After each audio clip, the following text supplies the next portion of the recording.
తెలంగాణ రాష్ట్ర ఐటీ శాఖ మంత్రివర్యులు పెద్దలు గౌరవనీయులు దుద్దిల శ్రీధర్ బాబు గారి జన్మదిన సందర్భంగా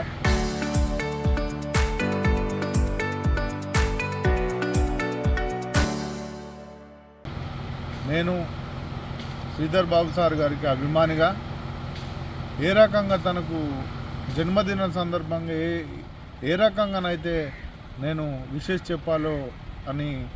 తెలియలేక నేను నా కుడి చేతికి తన పచ్చబొట్టుని కుట్టించుకుని సార్కి నేను ఒక వీరాభిమానిగా ఇంతకుముందు క్యాబినెట్లో సార్కి మంచి కీలక శాఖ రావాలని తిరుమల తిరుపతి దేవస్థానం మెట్ల మార్గంలో వెళ్ళి తలనీలాలు సమర్పించుకున్న సందర్భంలో ఇప్పుడు సార్కి నేను ఒక వీరాభిమానిగా దుద్దిల్ల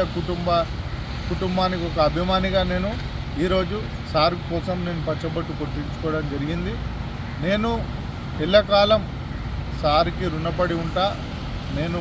దుద్దిల్ల శ్రీధర్ బాబు సార్ గారికి అభిమానిగా ఉంటానని తెలియజేస్తూ దుద్దిల్ల శ్రీధర్ బాబు గారికి మరొకసారి జనహృదయ నేతకు జన్మదిన శుభాకాంక్షలు తెలియజేస్తూ దుద్దిల్ల కుటుంబం కానీ దుద్దిల్ల ఫ్యామిలీ మొత్తం ఎప్పటికీ ఆయుధారోగ్యంగా ఉండాలని మనస్ఫూర్తిగా దేవుణ్ణి కోరుకుంటాను.